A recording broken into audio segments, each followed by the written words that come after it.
Hello, my spooky friends. My name is Cassie. And I'm Caitlin. And welcome into I'd Survive.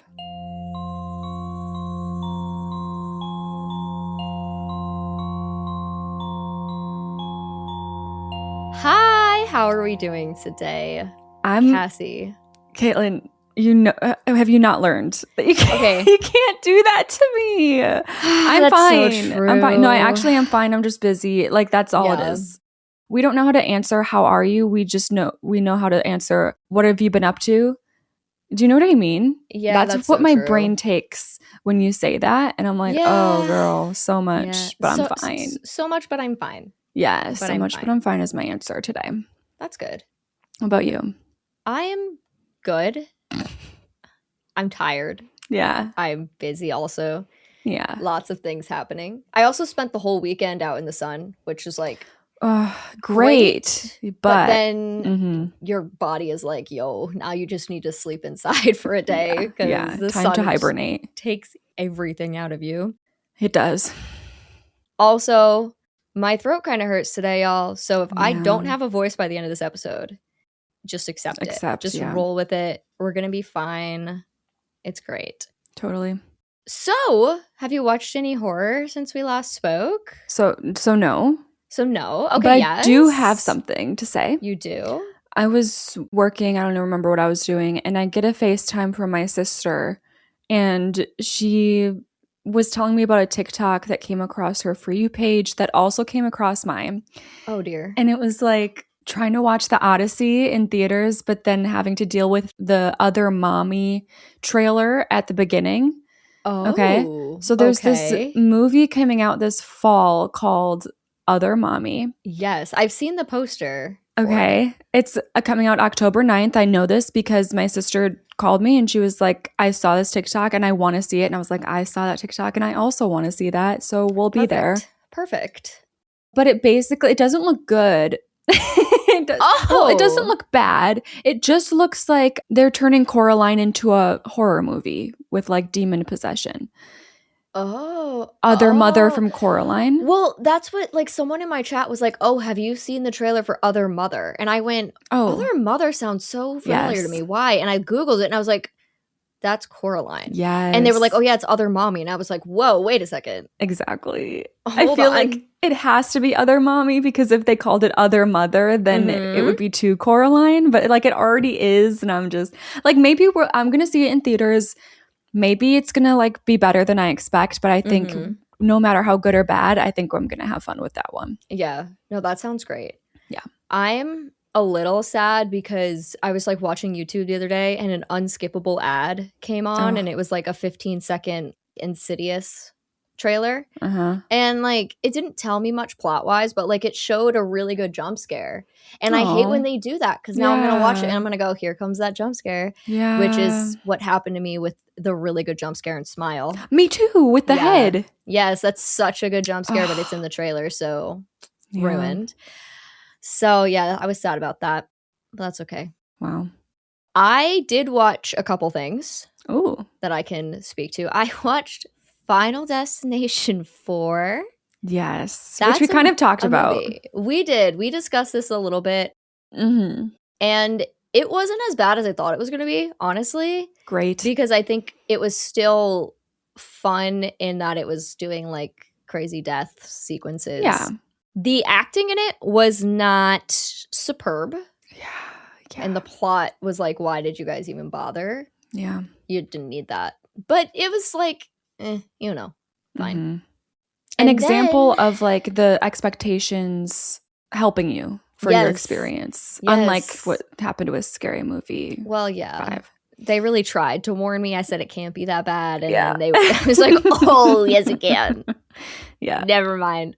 I also sat down this weekend to record my reaction to 2 episodes of the Chucky season 1.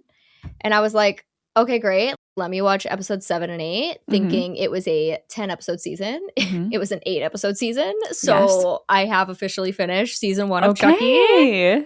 And it was so good. It is so fun, especially because it really leans into just like let's bring this character back. Let's bring this little throwback. And yeah, they do fan service in like the right way. Yes, it's so well done from that perspective. And this was the first time, if you've watched it, and if you haven't, this isn't really a spoiler to say this is the most I've ever hated Chucky because he's extremely brutal. Yeah. In the show in ways that I don't even think they do in the movies. Yeah. You're just it's shocking because you're like, no way did they just do that. He does feel the most intimidating in the show. Yeah, he sucks. Yeah. He made me very upset many times. Yeah. But that's okay. It was a good time, and I definitely am looking forward to the other seasons because there's 3 of them. So we'll see. Yeah. And other than that, I did watch a movie called They Will Kill You. Yes. From 2026, which I texted Cassie and I said, it's called Someone is Going to Kill You. And she was like, oh, that one. And I was like, yeah, I think that's what it's called, but we knew what we were talking about. Yep. This is a movie that I had been seeing a lot about a couple months ago. And it looked really fun. And that is exactly what it is. This film is a 2026 South African American Canadian action comedy horror film. Whoa. Yes. Okay. There's a lot to take in there. Yeah. It's got a lot going for it. It was directed by Kirill Sokolov and written by both himself and Alex Litvak, both people who are not, don't have a ton of credits that you would probably know. I didn't recognize anything. So I love to see that every once in a while. It had a budget of $20 million. Wow. Yes. And in the box office, grossed $19.4 million. Oh. So Wait, this hit theaters? Is this on Netflix right now? It is on HBO Max. Why did I think this was a Netflix thing? Okay. No, this did hit theaters, but the way it was marketed, it seemed like it was being marketed as a digital release. Oh. So I don't even think I realized it hit theaters until I was reading this. And I was like, oh, and it didn't even make its budget in the box office. So, I mean, almost. And I'm sure, with digital, it'll do what it needs to do. Yep. But I was surprised by that. And it is also the very first film produced under the production company Nocturna, which was opened up by Andy and Barbara Muschietti, I believe is how you say the last name. That is the director. Andy Muschietti is the director of the It movies. Oh, cool. Okay. Yeah. So I guess he's got his own production company now, and this was the first film that they made. So, yeah. And before we get into this film today, just a reminder, if you didn't know already, we do have a Patreon where we have video versions of our podcast episodes along with bonus content, which is pretty fun, where Cassie and I do bonus episodes over there, and they are just kind of all over the place. Yeah. Don't ask what they're about. You just got to see for yourself. I want to try to edit chaos. A bonus episode this week, and the edit is going to be very interesting because there's a lot going on. That is a weird one, and I look forward to that. Yeah. And also linked down below, you can find the links to our Instagram and also our Discord. And on Discord, you can also find the interactable worksheet, the same one that Cassie and I fill out during the episode. So if you want to play along and get your own score, then check out the Discord below. And with that all being said, are you ready to jump into They Will Kill You? I think so. Do you think they will kill you? I think I'm going to be above 50%. Is that what you think? Okay. Yeah. I also don't know what they is. Like, who is they? Yeah. Is it aliens? Is it ghosts? Is it a group of people? I don't know. It could be so many things. So many things. So many things. The options are really endless. All right. Our film opens on an extremely bizarre looking site. It is a golden mannequin family sitting around a table getting ready for dinner. What are you talking about? What do you mean? What do you mean? It's like a display. And the mannequins are kind of like golden. The mannequins are moving? No, they're not moving. Oh. They're just being mannequins. But they're eating? Well, they're like at a table. Like sitting in chairs? Yes. Why? What is... We're one line into this episode and we've already both lost. going to be one of those days. What do you mean? It's just the way that you like just said it like it was normal. Like, when you put like your golden mannequins around the table for dinner. Like, what do you mean? What's happening? It's like a display of like a family about to have dinner. Oh, it's tiny. No, it's big. It's full. Why is it big? Where are we? Okay. You know what? You don't have to worry about it too much. Yeah, maybe we should just keep going. It's not that big a deal. Right, of course. Okay. But now this next sentence is going to... Okay. But they do look like they're probably pretty wealthy. Because they're gold. Because they're gold and they just look fancy. And yes, of course. They're having I'm already crying. I know. Oh my God. Then we get a quote that pops up on the screen, and it says, "When the poor give to the rich, the devil laughs." Oh. And that's what is that quote? Okay. It had who said it. It was just like a guy. It was just a guy. It's not like a Bible thing. No, it was just like somebody quoted. Somebody said that at one point in their life, and okay, we ran with it. So on the other side of this glass display, out in the pouring rain, we have two girls who are looking at this display. The older girl here is Isabel, and the younger is her little sister, Maria. I would say Isabel seems like she's probably like 17. Mm. Maria seems like she's probably like 7, 8 or so. Okay. So Isabel calls for Maria to come along, and they head into a convenience store. Inside, Maria asks if she can get some fancy chocolates, but Isabel says no, they need to save until they get to New York. Maria seems doubtful that they're even going to make it to New York. What if he finds us, beats us again, and locks us in the basement? Oh. Which is a lovely thing to think about. Okay. Isabel assures her that they're going to be okay, and then rolls down her sleeve to show Maria her tattoo of a bird that she has on her wrist. It's a new tattoo that Isabel got to symbolize the fact that no one is going to cage them ever again. Isabel heads off to the register, and Maria decides that she's going to sneak that fancy chocolate into her backpack. She's going to steal it. Just then, the doorbell up front rings. You know, the ones like above the door announcing the arrival of another customer. Maria sees them and then runs off to find her sister. "It's him," she says in a panic. Looking around the corner, Isabel can see that, yes, it is him.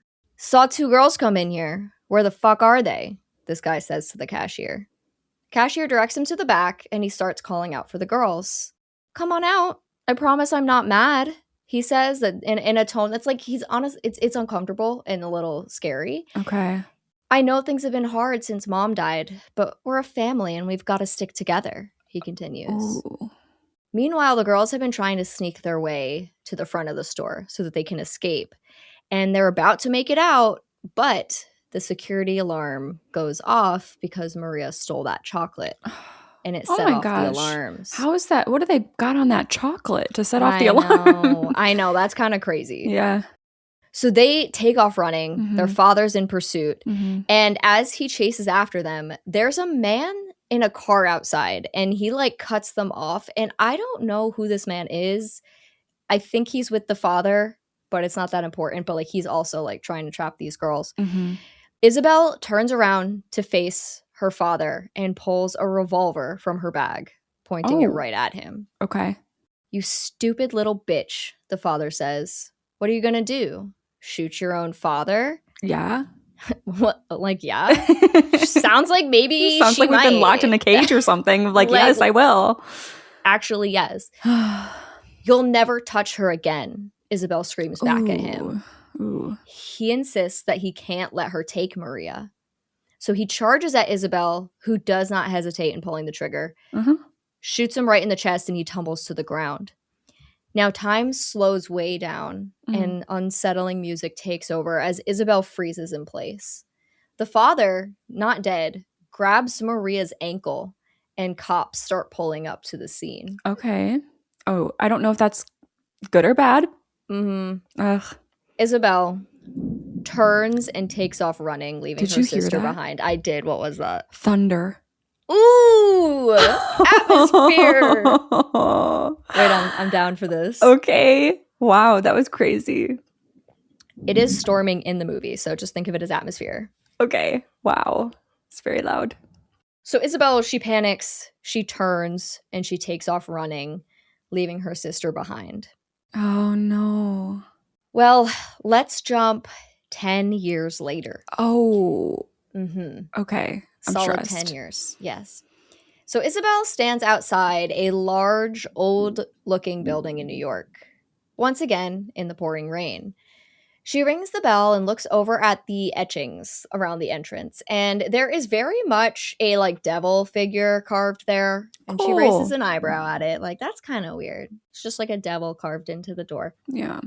But anyway, the door opens and the queen herself appears, aka Patricia Arquette. I just watched a Patricia Arquette movie called True God. Romance. Oh, wait, she's in that? Yes, she's like the lead in True Romance from like the 90s. It was like crazy when I first saw her on the screen. I was like, I had to be told that was her. And I was like, you're like, Harmony Cobell? And then once you know, you see it. But I'm like, whoa. Because yeah, I see her as like her older self from her older roles. Wait, that's so cool. Yeah. I'd be curious to see her in that because I just to put this picture in your head, she very much has the same demeanor as Harmony Cobell from Severance. Like she speaks the same way and everything. Love. It's beautiful. Oh, yeah. I just love her. She's so good. So she looks at Isabel and she's like, "Can I help you?" Isabel introduces herself as the new maid, saying that she spoke with the superintendent a few days ago about her arrival. Luckily, she is in fact speaking to the superintendent, Lily Woodhouse. Lily asks for her ID and then lets her inside.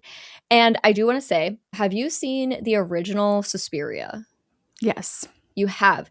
This scene almost just like perfectly mirrors the opening scene or what like the close to opening scene in that movie when the girl arrives at the dance school in the rain and like is being spoken to. And I like looked it up and it's everyone's an homage. Knows it. Yeah. It's like clearly very intentional. Love. It's very cool. Once inside, Lily uses her key card to lock the front door behind them.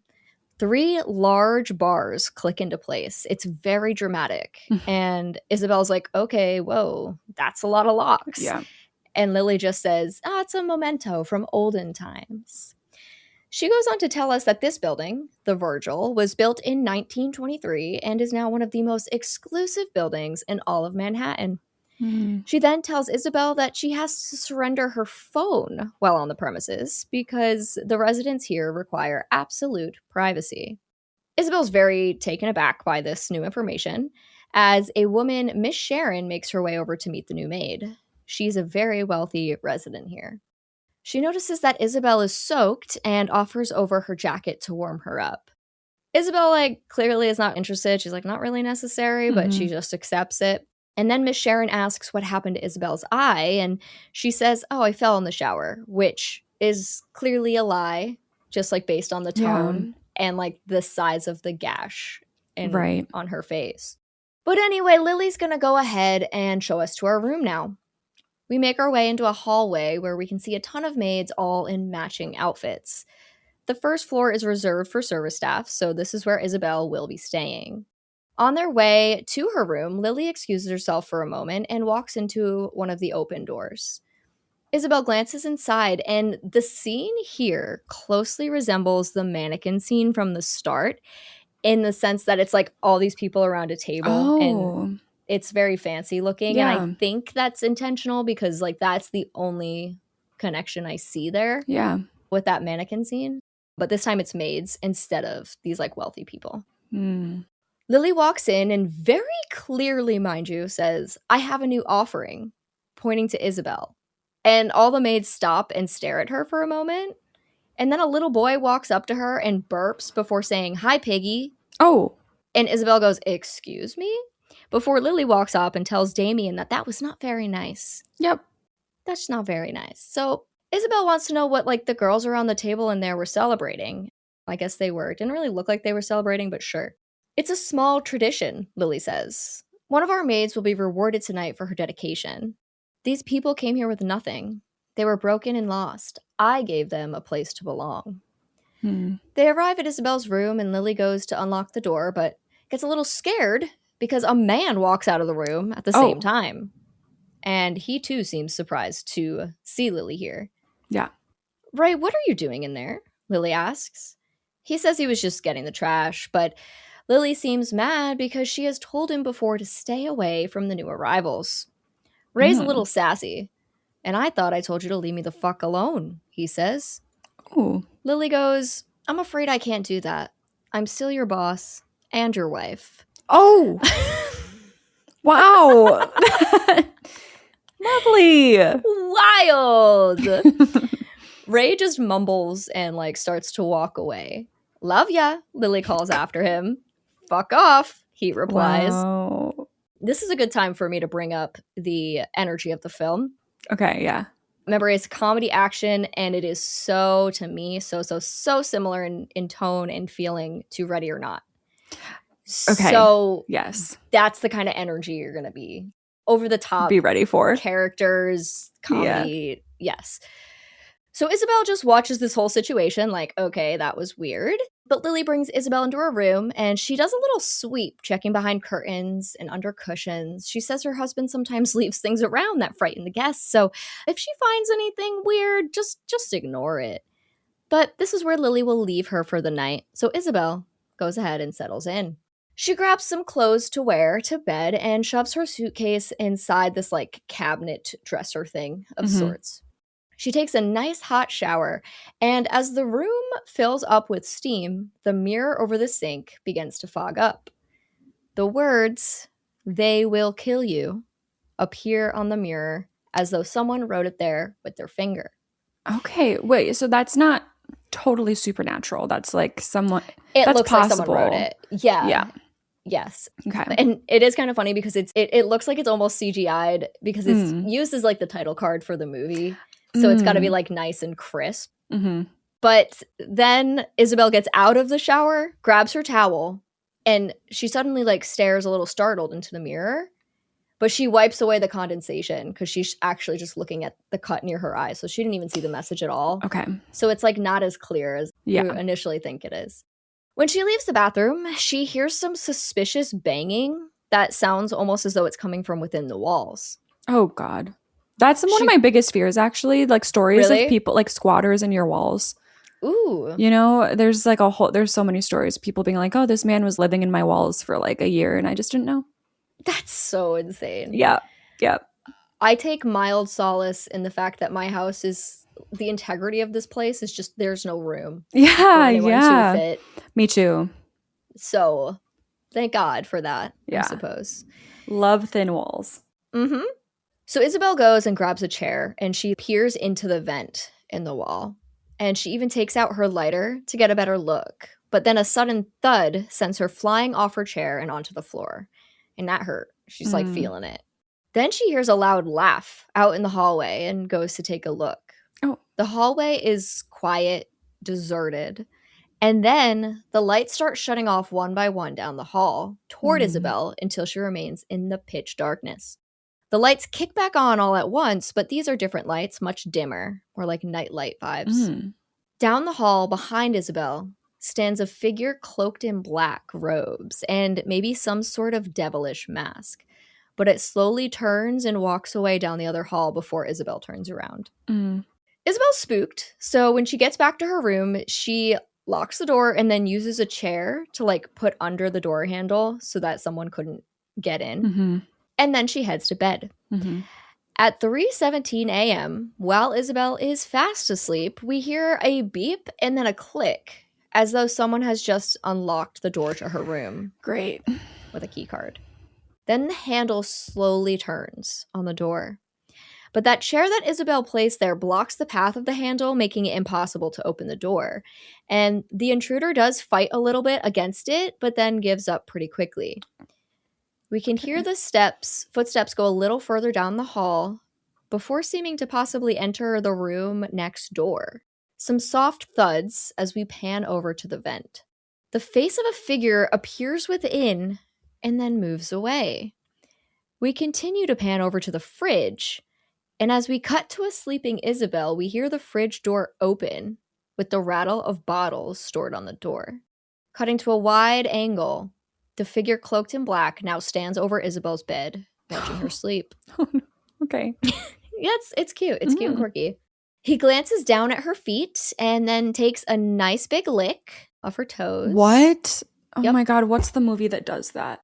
Wait, what? What movie does You that? like wake up in the middle of the night and then this girl is like attached to his toes.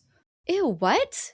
No, it's a really popular movie and I remember it like being really traumatic, a really traumatic experience for me. And now I'm reliving it. It feels. Was it a horror movie? Yeah. It might have been. Oh my God. Do you think if I Google. Yeah, Google that. Toe licking horror? Do you think that would work? I think you should do that. Toe. Because I am curious. Licking. I feel like it's a really popular one that you've definitely seen. Talk to Me. Oh. It happens in Talk to Me. Deeply unsettling scene where a possessed Talk to Me, spoilers. A deeply unsettling scene where a possessed undead old woman crawls toward a character and aggressively sucks on his toes. Oh, I remember that. I somehow do not remember that, which is honestly more disturbing to me. You're like, well, yeah, it that's happens. Just like another day in the life.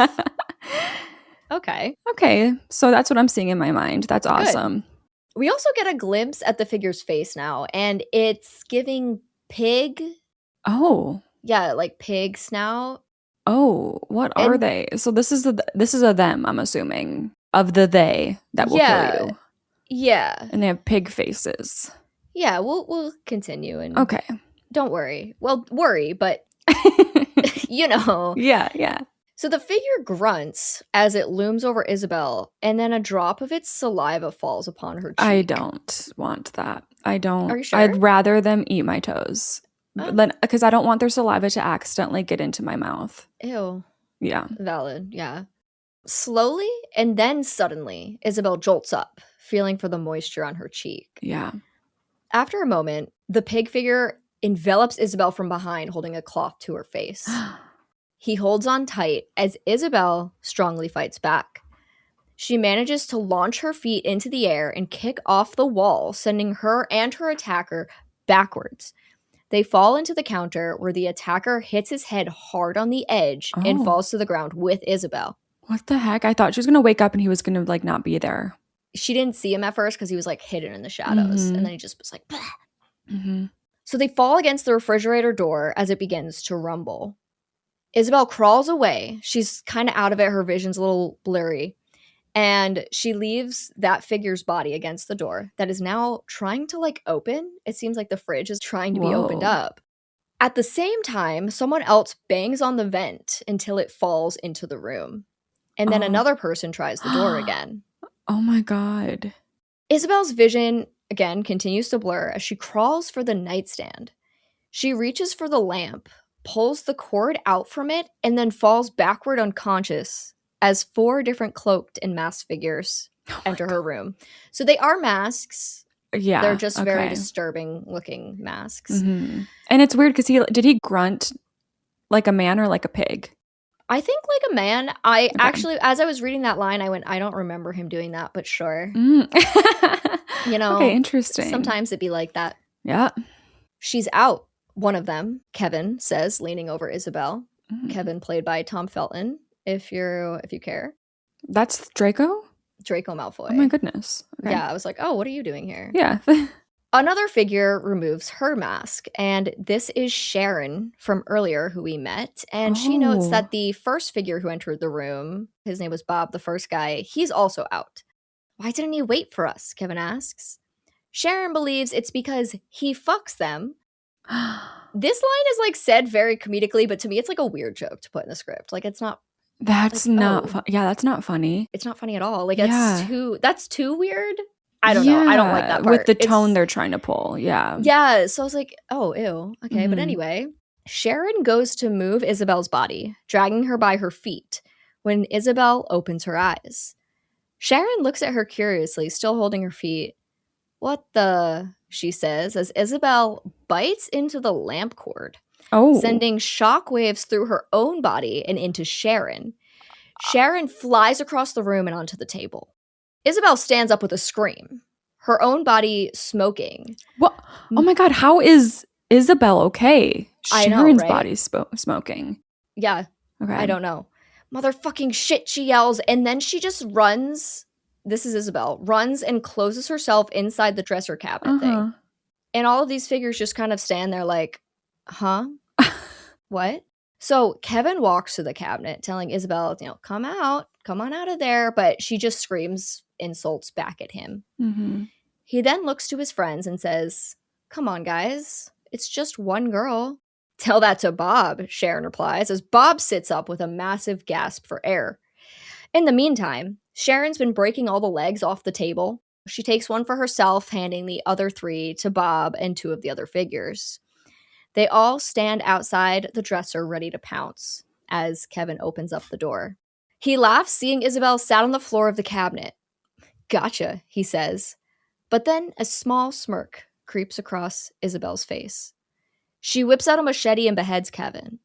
What the heck? That was so fast. Yeah. The cameo. I know. Quick cameo. Okay. Cute cameo. So Tom Felton's head falls to the floor as blood squirts from his neck in like this over-the-top comedic sort of way. Yeah. There's like a fountain of blood squirting out of his neck. And Isabel reaches back for her bag, pulls out a shotgun, and shoots one of the nameless figures that we don't know, sending him flying backwards. Wow. Sharon kicks the shotgun from Isabel's hands, and an insane, beautifully choreographed, over-the-top, hilarious fight plays out. Isabel swings the machete at one point and cuts off this guy's foot and hand simultaneously. He's like reaching down to get the shotgun and she just slices them both off. He goes to scream, but then she sends her machete right into his mouth. Then Isabel takes on 2 people at once, blocking every single attempted blow. She slides herself under the bed and then pops up through the bed frame, holding the mattress in front of her like a shield. She slides it across the floor, pinning Sharon and another figure against the wall. She uses her machete to poke holes through the mattress until she makes contact with one of them, stabbing him over and over and over until he dies. Sharon grabs the shotgun and shoots right through the mattress at Isabel, but Isabel ducks in time, of course. Sharon looks through the hole that she created as the mattress falls forward, sending feathers flying around Isabel as she stands there bloodied and badass. It's very cinematic. Sharon and Isabel end up back in combat when a barely conscious Bob throws his knife across the room in an attempt to help. But the knife lands square in Sharon's back, who falls to the ground screaming. One swift knock to the head from Isabel shuts her up. Bob stumbles out of the room, attempting to run away, but it's pretty sad because bro is really not doing well. Isabel confidently struts out of the room into the hall after him. Bob is crawling now, so she simply puts a foot on top of his back and stands there. A slow clap sounds from down the hall. It's Lily. That was unexpected, she says. Yes, Lily is in charge. Yes, Patricia. Yes. Our Queen Patricia. Isabel gives Bob one quick stab to the back just to finish him off. I have questions, Isabel says to Lily. But Lily wants... Yeah. But Lily wants just a few. Nothing too concerning. Yeah. But Lily wants her to answer hers first.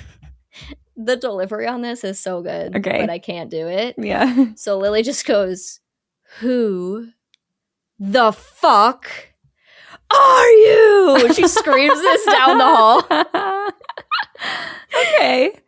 And then text pops up on the screen that just says, Asia Reeves. Oh. So that's a name. Oh. So flashback to 10 years earlier. Oh. As Isabel, aka real name Asia, runs away from the crime scene where she had shot her father. I made the biggest mistake of my life, she says. I should have protected my sister, but I panicked and ran. Her father survived the shot, and Maria got put back in his custody.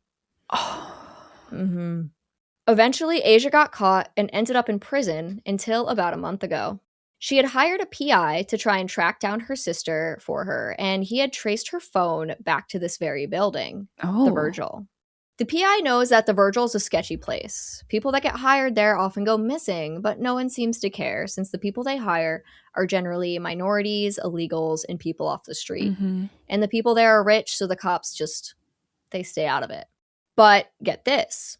One of Maria's old coworkers just got offered a job at the Virgil as well, and she was going to start next month. We cut to Asia at this coworker's door. The door of Isabel Davison, who we now know she stole the identity of. Okay. So back to present day.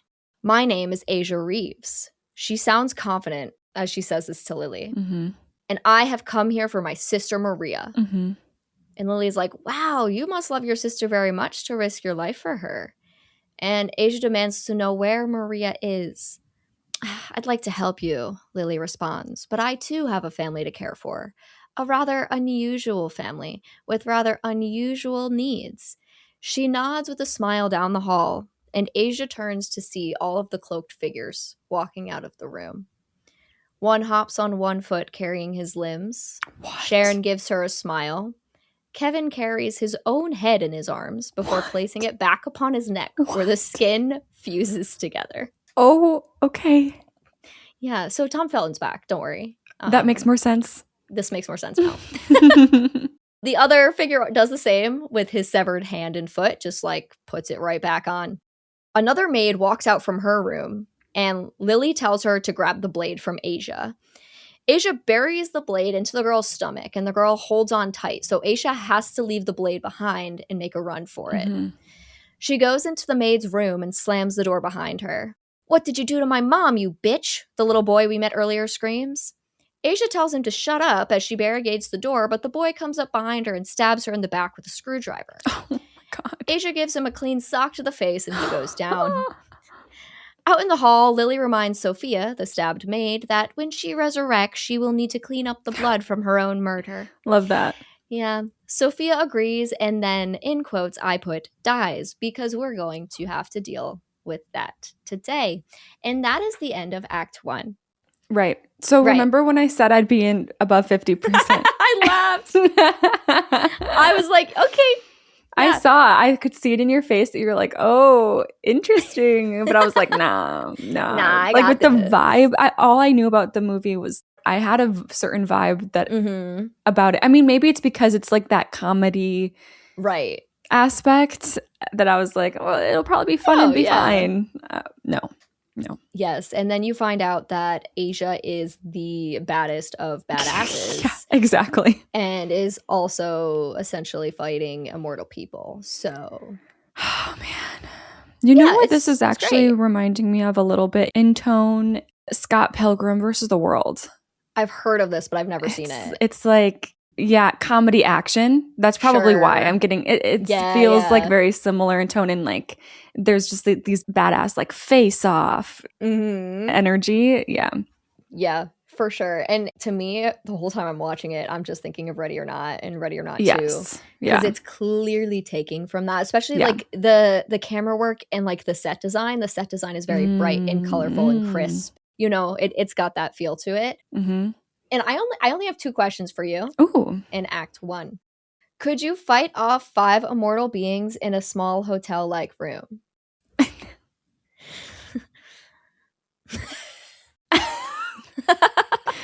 I'm sad to say it, but actually 0. You're going to go 0? I okay, think here's what I'll tell actually you. I'm going to go 0. Okay. Here's what I'm going to tell you. I did 7. Okay. Only because she brought a shotgun and a machete. That's the only reason. Okay, I do have those 2 things. Myself a little tiny bit of grace. I'm going to give myself a 2% though then. That's fine. For each weapon. Yes. Perfect. I think that's a good idea. Okay. And then, would you let your sister fend for herself as opposed to going undercover and trying to save her? 0. Yeah. Okay. I did 12 just because I don't have confidence in like, myself. my sister. No, I'm just kidding. I don't really care. No. I would be scared, and I'm a wimp and a baby. So just as a reminder, when we talk about these scores too, for whatever reason, just because of how things work, you cannot put a 0 on the worksheet. It breaks it. So if you're thinking 0, just go 1. It's really, there's no difference. If you're filling out the worksheet yourself.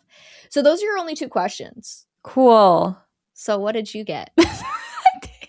So my Act 1 score is 1%. Okay. So that's great. What is so yours? We're doing, well, mine was 10. a 10. Yeah.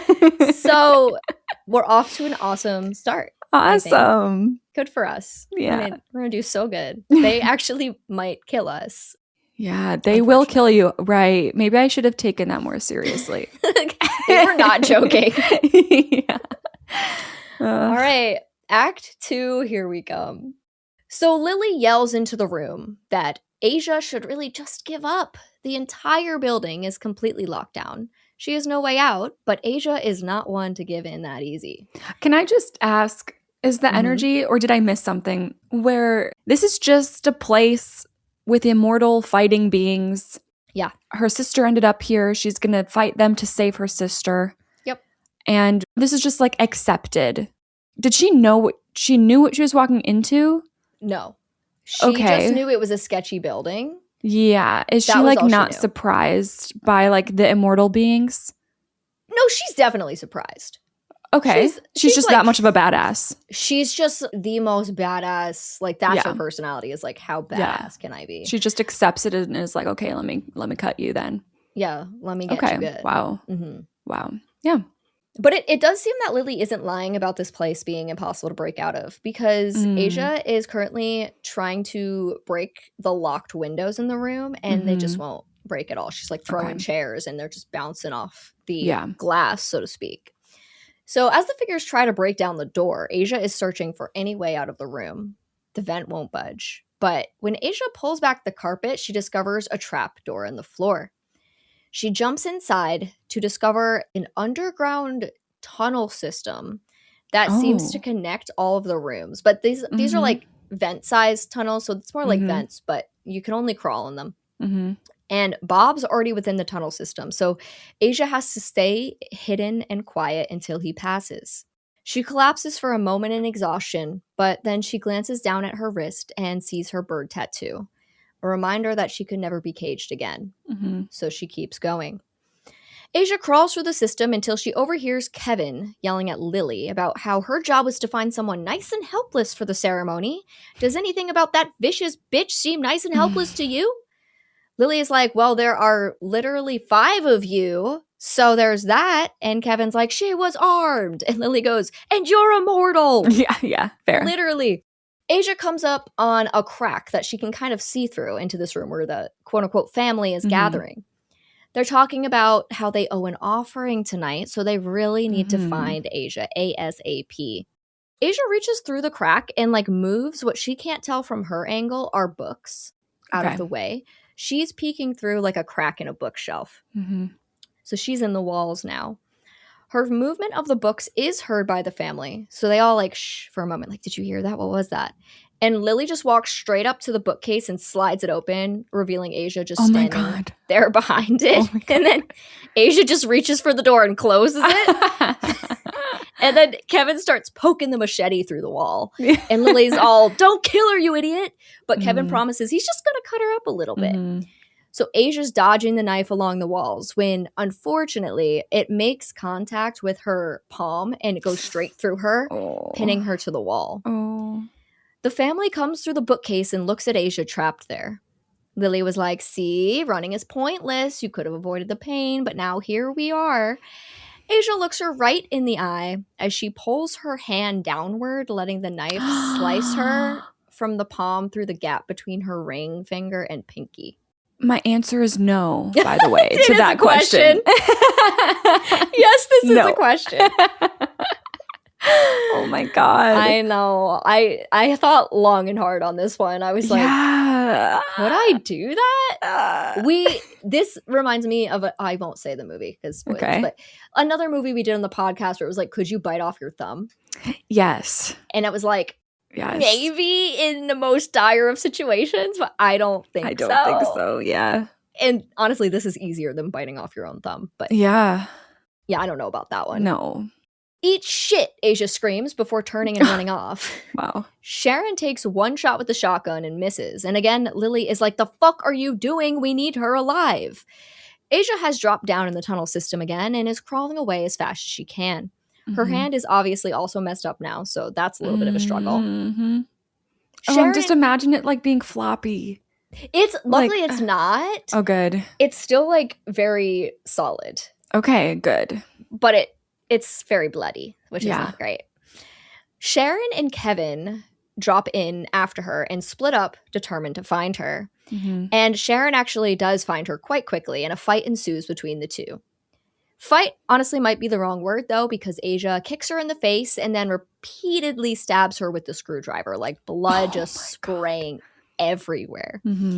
Sharon goes limp just long enough for Asia to steal the shotgun back and also wrap her hand. Sharon wakes up and pounces on Asia. "I'm sick of you killing me," she shouts. But Asia holds the shotgun to her head and pulls the trigger. Sharon's head explodes, blood, skin, and brain matter everywhere. Yeah. And Asia looms over Sharon, seeing if she might really be dead this time. Nah. But of course not. The headless Sharon starts blindly crawling at her. Ew. And I'm not gonna lie, it's so creepy. Yeah. It's so I bad. hate that. The neck stump is just like crawling is already crawling. bad, and then it's like a neck stump crawling is just next level. And you're like, really can't be here for this. Yeah. They reach a place where the path splits, and Sharon crawls neck first right into the wall, and Aisha stays quiet so that Sharon only has a 50-50 shot of choosing the correct direction because she can't see. Lucky for her, Sharon chooses the wrong way, and she crawls down the other hall. Okay. Aisha takes a moment to breathe, but then hands reach out of the darkness, cover her mouth, and pull her into a dark corner. What if it's her sister? Could be. I hope. I don't know. Let's see. Suddenly, Kevin rounds the corner and just crawls on by. And then we hear a voice whisper, "You didn't get my message on the mirror." Oh, okay. Both Asia and Ray crawl out from the darkness. Ray is... the worker, the husband. Yes. Yeah. Yes. Oh. Asia's like, what is going on? Yeah. And he's like, "The shit you're in is deeper than you can imagine." And then text reading "The Virgil" appears on screen. And Ray fills us in a little bit on the history of this place.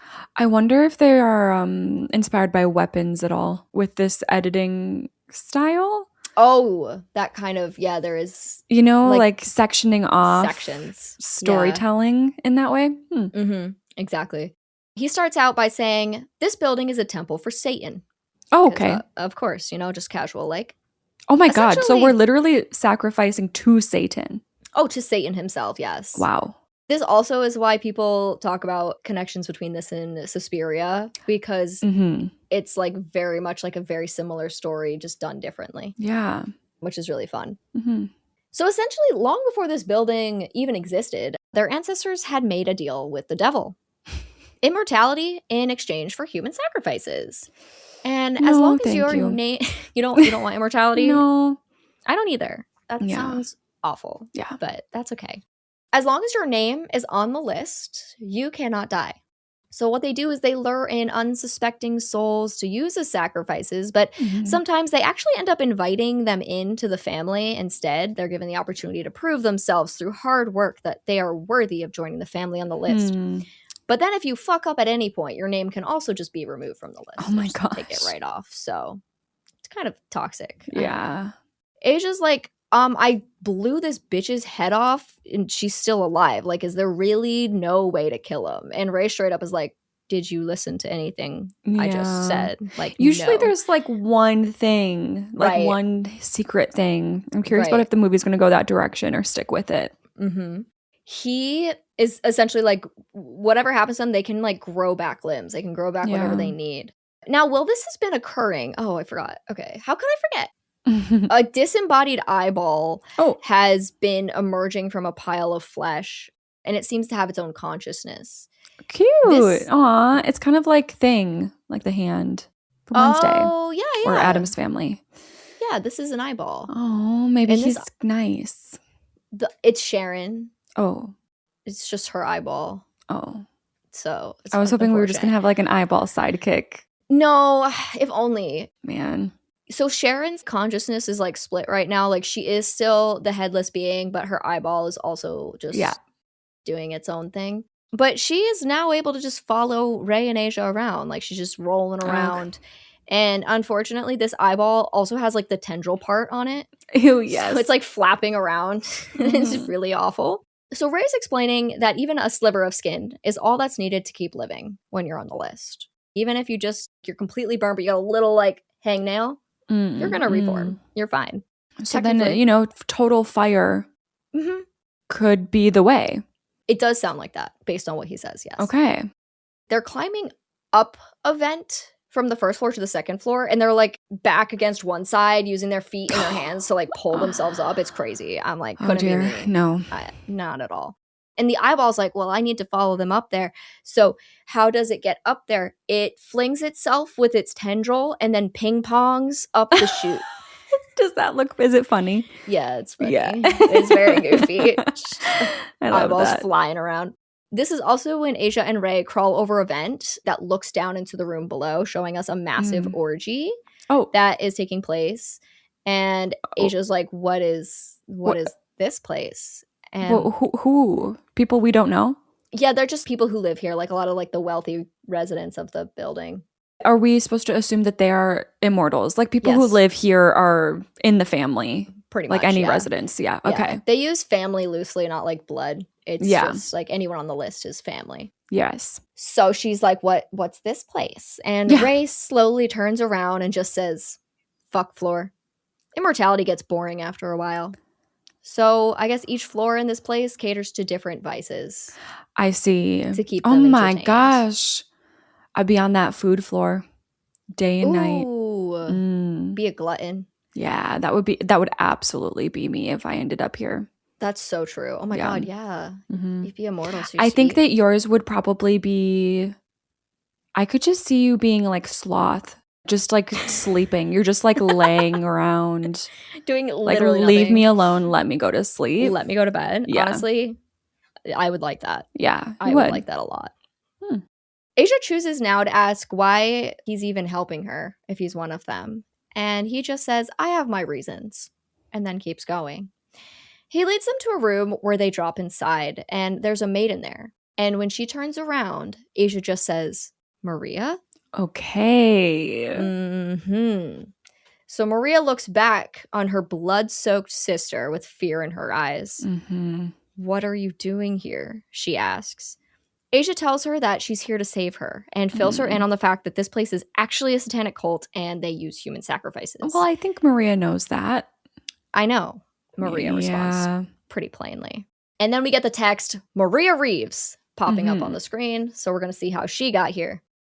Maria was working as a maid for a nasty, horrible, manipulative, terrible, disgusting man. And they show her like scrubbing the floor of his bathroom and there's literally shit everywhere. It's so fucking gross. What the hell?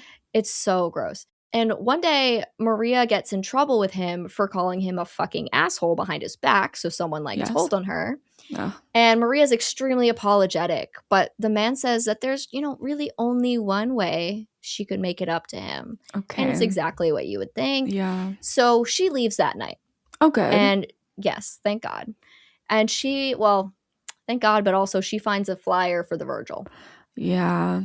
So she heads there and is taken inside unconscious. We don't see how. She just suddenly wakes up and she is surrounded by people in black robes. And Lily is there in the front and tells her that, even though it doesn't seem like it, is actually her lucky day. Ordinarily, we would slit your throat in the name of our Lord, but one of our maids was just caught stealing, she explains. So Maria will be able to take her place instead of being the sacrifice. Lily's all, we can take care of you. You can find a place where you finally belong. And she really makes it sound quite lovely. And I guess it did work on Maria, because here we are. This is my home now, she says to Asia. I'm not going anywhere with you. The eyeball has also now perched itself at the opening of the ceiling and is watching this whole thing. So Sharon is aware of this. Asia tells Maria that she's not going to leave without her. You already have, Maria says, remembering that night when she was a kid. Yeah, I was afraid that we would have this energy. Yeah. She tells Asia that she doesn't need her now. She needed her when she was a kid and their father was beating her. Yeah. But now she's too late. They share some harsh words that then turn into a fuck you war. They just keep screaming fuck you back and forth. It's kind of comedic. Yeah. And then Asia just punches Maria in the face, knocking her out. Oh. So that's nice. Asia says to Ray that this changes nothing. She is still taking Maria with her, and she needs to know how to get out of here. Ray explains that this place is designed to be a death trap. It's essentially impossible to escape. Of course. Unless, of course, you go to the 9th floor. But you really don't want to go to the 9th floor. But there is a fire escape ladder up there. So that's just good to know, I guess. Okay. I actually missed this the first time that I watched this movie. And the second time I went, oh my God, this is the worst thing I've ever seen. So we look back at the eyeball, right? Oh. And a spider crawled on it. Oh. And the eyeball's like trying to shake off the spider, but then it falls into the room. Yeah. And everyone notices. So Asia turns and she immediately knows that this eyeball is Sharon. Yeah. So she takes it in her hand and she just squeezes it in her fingers and like exposes the eyeball. Yeah, it's really gross. Ugh. So Kevin then, he's going to run into headless Sharon in the tunnel system. And she mimes to him where Asia is. So she is trying to tell him that she's on the fuck floor. So she does a lot of interesting miming here to tell us where she's at. Yeah. Yes. So, yes, she's found her sister. Kevin alerts the whole crew to this new information. Ray and Asia, carrying Maria, by the way, because she's still unconscious, race down the hallway being chased by members of the family. Ray helps Asia into the dumbwaiter at the end of the hall with Maria and holds off the family long enough for them to get away. Wow. Yeah. Do you think this is, I don't know if this is like, you know this for sure or whatever, but is this like Lily finding out for the first time that Ray is against them? Yeah, she's surprised. Okay, yeah. Wow. She's surprised. So Asia and Maria end up in the kitchen. I do not know if they went up or down. I cannot tell. But they hide as Bob barrels his way inside. He paces the kitchen looking for the girls as Asia has hidden them on like a low metal shelf surrounded by pots and pans. But then Maria wakes up and nearly screams. But luckily, like, Asia thought to gag her and is like, shh, don't say anything. But it doesn't really matter, I guess, because Bob heard them anyway. He grabs Asia by the foot, dragging her out from the shelf. He whacks her across the face with a metal pipe, and it really is not looking good. Yeah. But then Bob grunts and goes still. W. Maria, she sent an axe straight through his head. Now, this is going to answer your question a little bit here. We're going to cut to a private room where Lily has tied Ray to a chair. Okay. And is asking him why. Why were you doing that? Why were you helping them? What is going on? And he says that he is tired of paying the bill with blood. He's over it. And Lily's like, why now? Why were you okay with it for 100 years? Oh. And he says that this neighborhood used to be a shithole. And they took bad people to sacrifice, but now they take good, innocent people. And he's not really chill with that. Okay. Lily gets all emo and reminds him what life was like for them before they found the Virgil. The whole world was against them, and the Virgil was the only place that accepted them. And I think what she's referring to here is the fact that she is white and Ray is black. So they were not accepted. Yep. She really thinks the Virgil is a home for them, but Ray sees it as a prison. Kevin comes in to retrieve Lily, but before she leaves, Lily essentially threatens him, saying that if she cares about them at all, he should really consider his next move carefully. Sharon walks in now.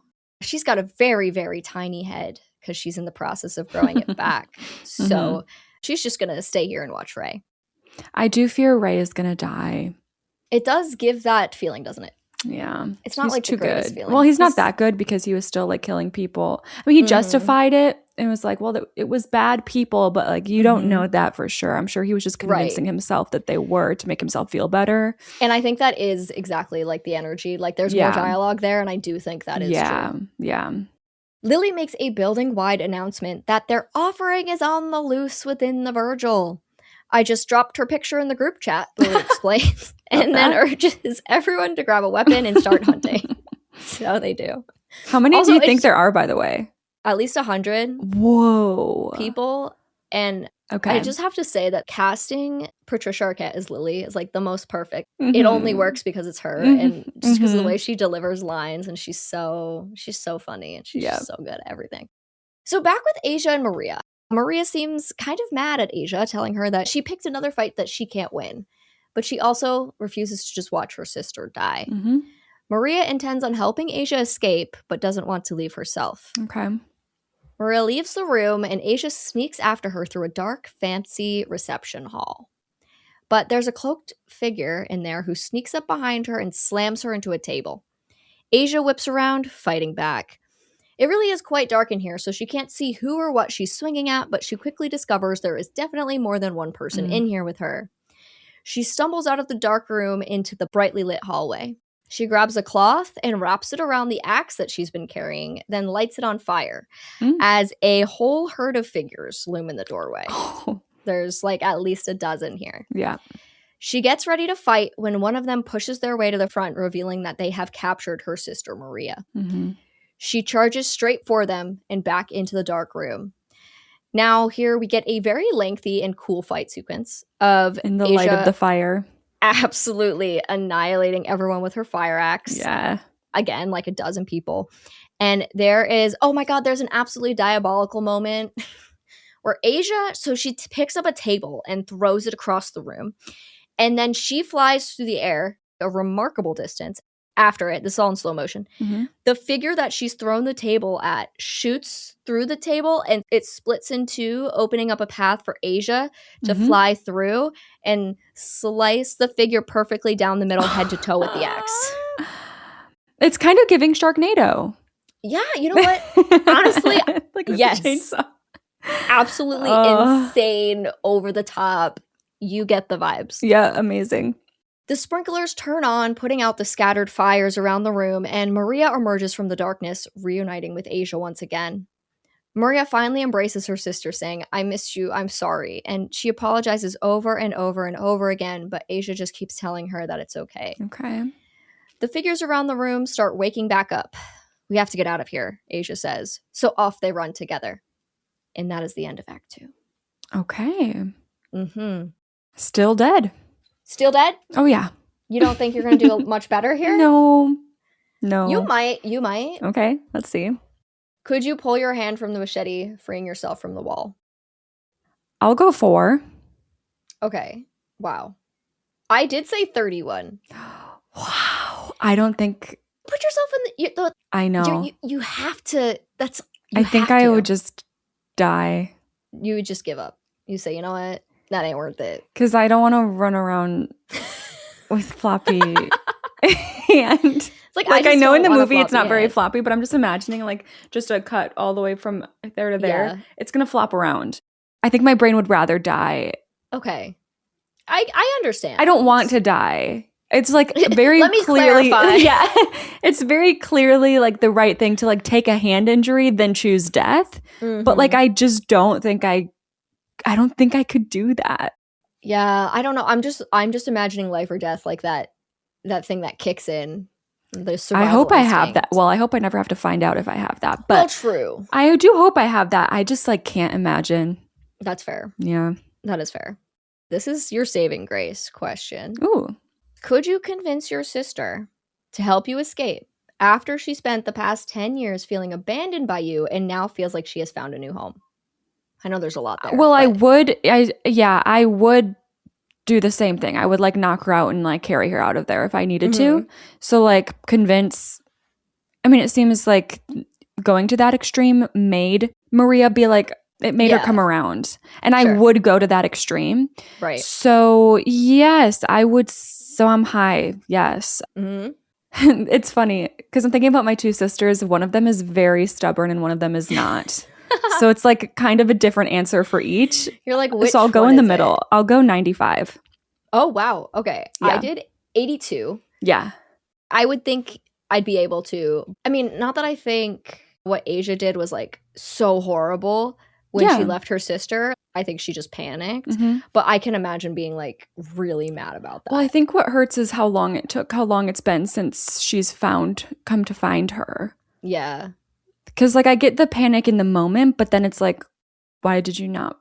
I'd, like, break her out and run away with her, like, next week, you know? I think I already said this, so I'm going to go ahead and say it. She's been in prison this whole time. Oh, I completely missed that if you said it. Yeah, I think I said it. Okay. Probably. If I didn't, it's a spoiler. Oh. But I'm pretty sure she has. I'm pretty sure I said that earlier. I don't remember. Okay. No, that makes sense. Yeah. Okay.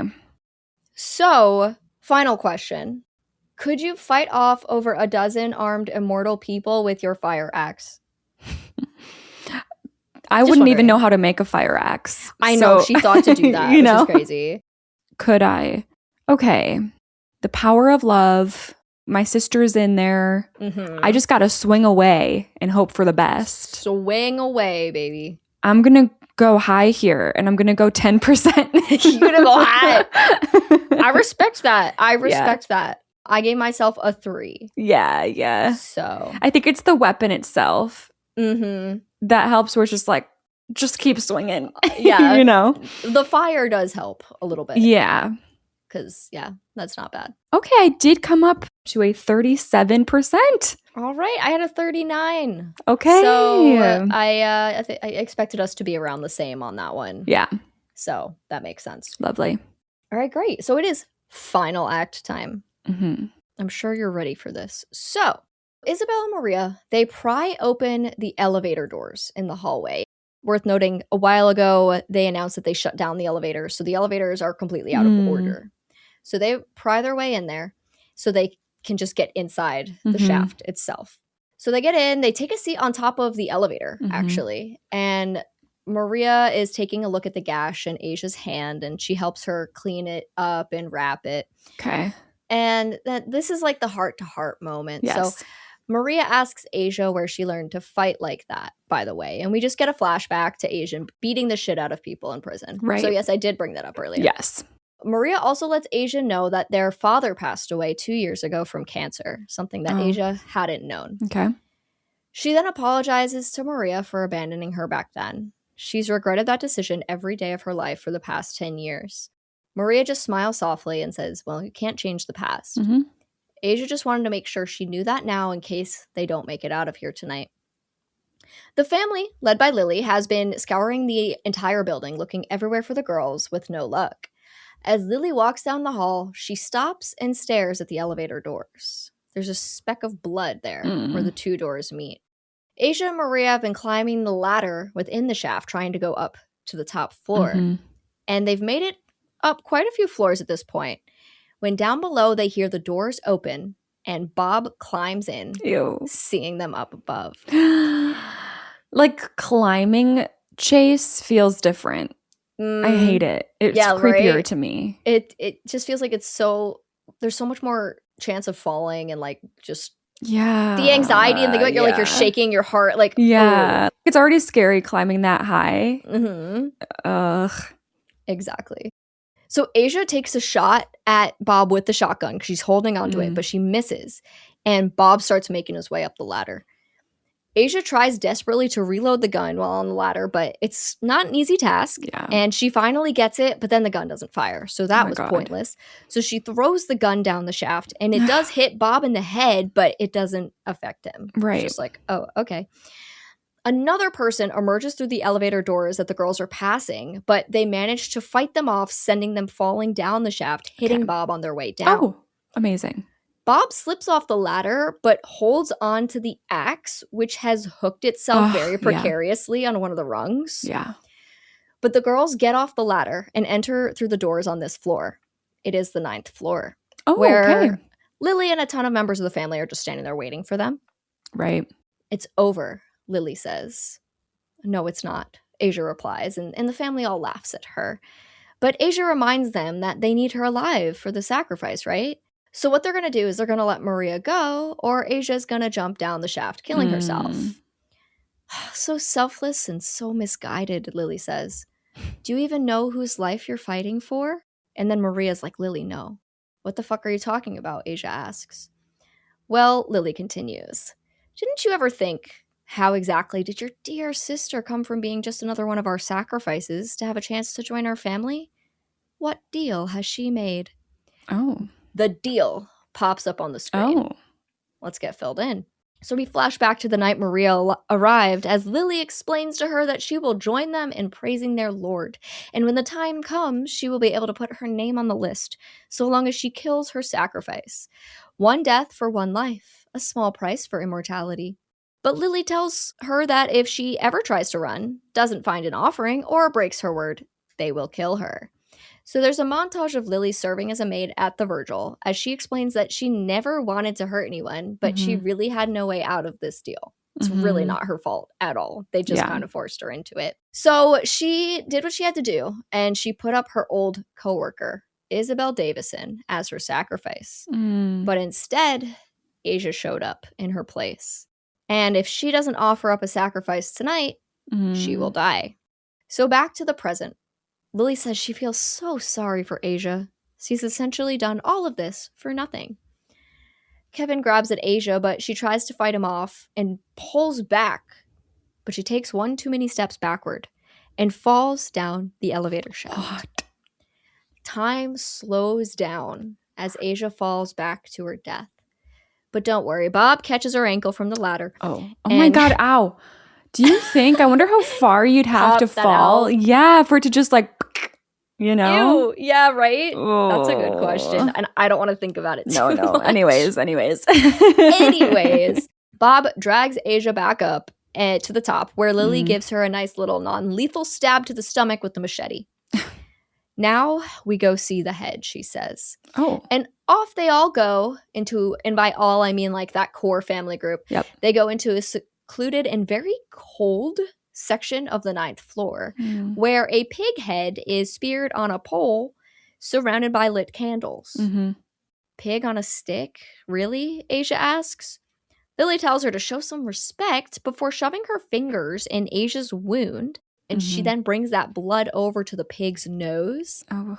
And behind the pig, there's this giant red pentagram window. Right. And a large dark shadow looms within it. And it's like the devil. Yeah.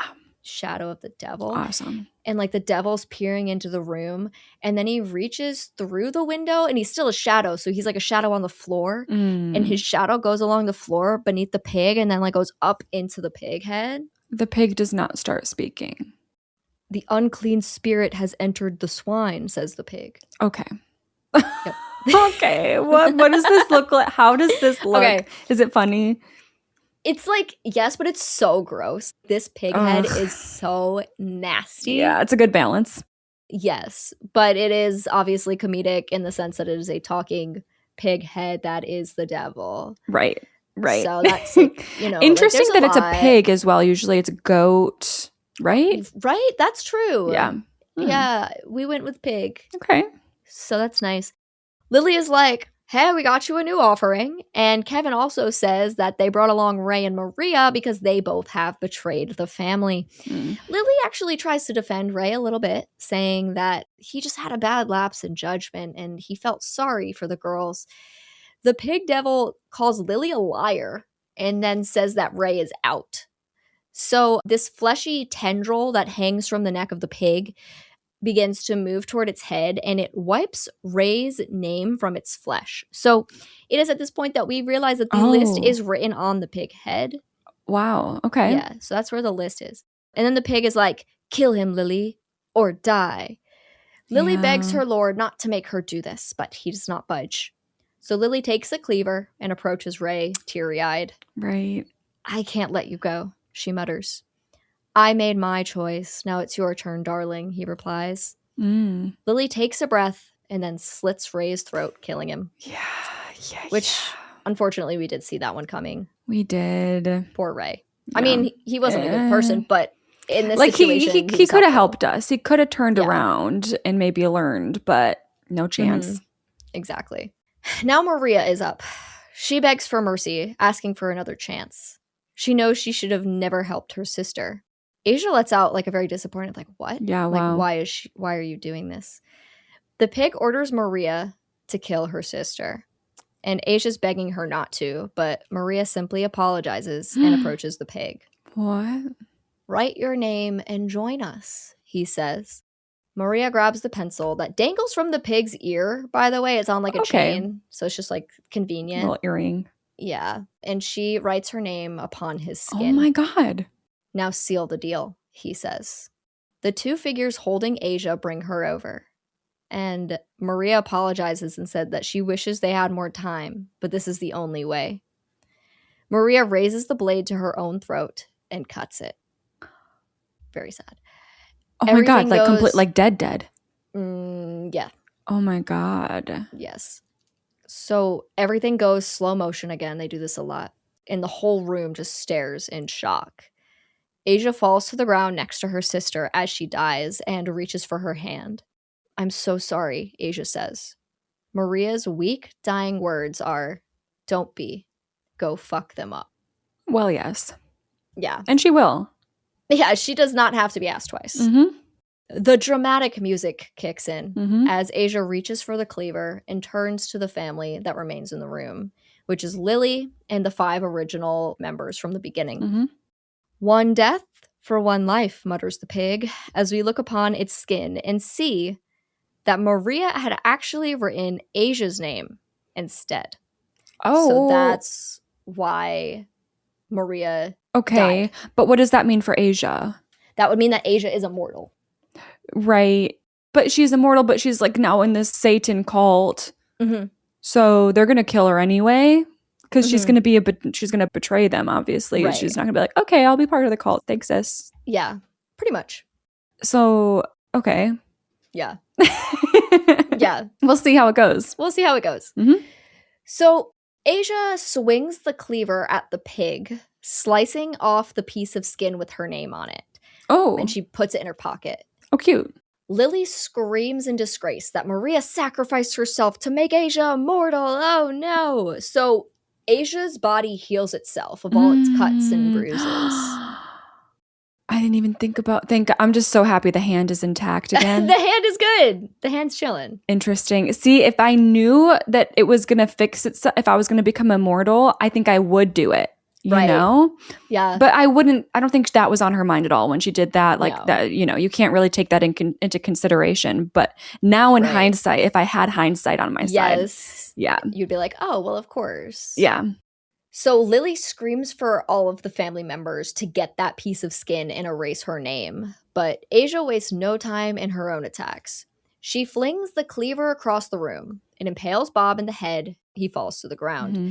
The others grab weapons from the walls. There are just weapons everywhere, by the way, in here. And another fight sequence occurs where Asia is just an absolute badass per usual. Of course. She uses chains and hooks to wrap up 2 of the guys, killing them for the time being. And then she takes out Kevin with a spear that she shoves through his torso and into the wall behind him. Mm. And then she once again beheads Sharon Again. by slicing right through her neck. Yes. Bob wakes up again, unfortunately, and he's quite strong. So he pins Asia against the wall. But this breaks some pipes behind her that I guess are part of what is making this room really cold. So Asia takes one of the pipes and bends it to aim at Bob. And it distracts him enough so that she can then flip him around, and she pushes his head into the pipe so it goes through and out his mouth. Mm-hmm. So the entire room is freezing now, and the fans above are producing snow. So it is now snowing in the attic. Okay. I don't know why it's cold up here. I don't know if it's because of the pig head or it's gotta be. That's my guess. Yeah. But now it's snowing, which is kind of fun. That's cute. And the other family members are waking back up, but because Asia trapped them in their deaths, they can't escape. So with Kevin being pierced on the wall, he wakes up, but he can't do anything. Oh, I never would think that. I know, me neither. So there's guys that are wrapped in chains with hooks in their stomachs. They can't move. Right. In the meantime, while this has all been happening, Lily has taken the pig head and put it on her own head. So now the devil is going to use Lily's body as a vessel to fight Asia. That's kind of fun. Yeah. Okay. So pig-headed devil Lily and Asia are going to have a showdown now. And the devil's kind of strong because he's the devil. Yep. And magical. So it's going to be a tough one. It is. And there are unfortunately no words in the English language that I can use to explain the sequence properly to you. I bet. But it does start out with Pig Lily getting down on all fours and charging at Asia. High freaking speeds. And then the fight begins, and it's giving kind of Resident Evil enemy, but if the Resident Evil enemies were super fast and agile and yeah. And it's insane. Both Asia and the devil simultaneously do a horizontal flip in the air while sword fighting. And of course, Asia is so badass that she can hold her own for quite some time. Yeah. Until the devil pins her against the wall with her own sword. Mm-hmm. Maria's voice comes from the pig's mouth saying, "You should have left me. I'd still be alive. I died because of you." Wow. Yeah, kind of rude of the devil. Mm-hmm. Leave my sister alone, Asia says, before grabbing. Okay, so she grabs the pig's snout and then launches herself off the wall, pulling the sword out with her. And she does a front flip over the pig and pulls the head of the pig off Lily's body. Mm-hmm. And yeah, so then Lily screams because she's defenseless without the pig Mm-hmm. head. Like, she's not the devil anymore. And she gets up, and then Asia is still holding the pig head. So she swings it at Lily. And then Lily goes flying across the room, and Lily's body gets pierced onto the pole where the pig head used to be. That's fun. Yeah, there's a lot happening. Yeah. I want my sister back, Asia says to the pig. Now, and she's like holding it out in her arms in front of her. And the pig is like, of course you do. You know the deal. One death for one life. Asia insists that they can do better than that. So Asia spears the pig head into the ground with the machete and picks up a bottle of bleach. She pours the bleach over the pig skin and then lights it on fire. The names begin to burn away, and the family around the room dies for good, one by one. Oh. I'll see you in hell, Asia Reeves, says Lily before she dies. I fucking hope so, bitch, says Asia. Asia sends the flaming pig head on a cart through the room from which she came, parting the sea of cloaked family members. The cart soars through the open elevator doors where it plummets to the bottom and explodes. Okay. So the family turns and they see Asia walking from the room holding her sister's body wrapped in a cloak. And she also holds Lily's key card, by the way. She took that. Oh, good. If I were you, I'd clear out, she says to the remaining members of the family, who honestly, I guess, just let her go because then she just like leaves and walks out the front door.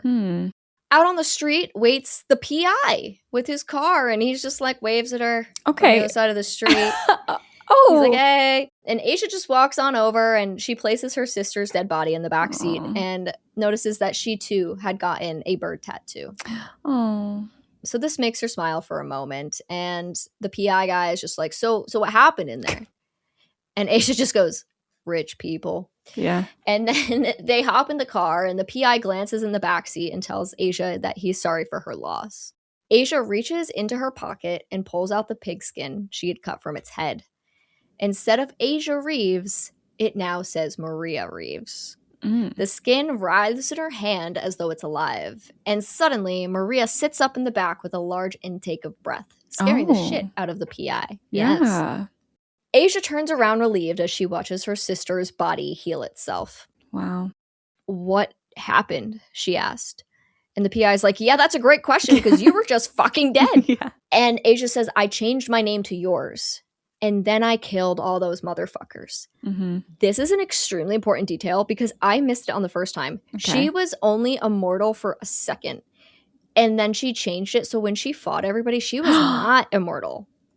That's so crazy. Yes. I assume she changed it like after the fight. Yeah, no. I guess wild. She did it before because she says, and then I killed all those motherfuckers. Right. I think. Yeah. I think. The way she says it, that's what it sounds like. Yeah. Exactly. Maria smiles at her sister, and Asia says, I told you, I'm never going to leave you again. They share a tight hug. You know what? I don't even want to know, the PI says, and then asks where they're headed. I actually wouldn't mind some breakfast, Maria says from the backseat. Oh my God, I'd be so hungry. Right? Like, what a mood. And I was also hungry writing this, and I was like, ooh, that sounds good. So they drive off, and the Virgil explodes, and the movie ends. Wow. I'm happy that they both lived at the end. Me too. I think it just, with the tone and everything, it just would have been too much of a bummer for like, okay, yeah, Maria's dead. And she's just dead. But we got out. Hooray. Yeah, I wouldn't. I'm happy she came back. That was good. Yeah. It ended up working out pretty good. Yeah, that was fun. Yeah. It's fun little comedy type vibe. It just was like making me laugh as I'm writing the script because I'm just like, we're so done. We're so done. Yeah. I wouldn't think, but yeah. I hope you watch this movie just to see how ridiculous these fight sequences are and just because I'm deader than I even think. Yeah, exactly. You don't even know how dead you are. Yeah. But I only have 2 questions for you. So could you trap all the immortal members of the family in their deaths in the attic, i.e. wrapping them in chains, piercing them into the wall, etc.? I don't think I would think to do this. And then could I even do it if I did think to do it, you know? I'm going to go. Yeah, I'm going to go 3. I did 3. Yeah. Oh, look twins. at us. I love this for us. Just dead together. We're just dead. It's so fun. Can you defeat the pig devil lily being that is beyond superhuman because it's low-key literally the devil? There's a part of me that does believe power of love can beat the power of evil. You know, I've watched, it's what I've grown up on. It's all the media I've consumed. That's true. So, you know, with the power of love for your sister, can you beat, but then it's like you have to take in the physical aspect of it. Because you have to like literally also be physically a badass. So I'm gonna go 7. Wow. Yeah. Nice. Good. Thank you. I went 1 yeah. on that one. Yeah. Because, you know, it's the devil and whatever. Yeah. So it's like no big deal. I was like, whatever. Yeah. So what is your Act 3 score there? So my Act 3 score is 5%. Yes. So mine is a 2. Which is really I actually don't know. I don't know what we're about to come out to now.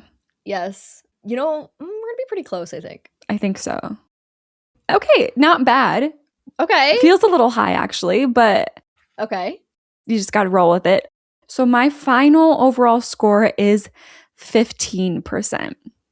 Mine was 16. Yeah. Yes.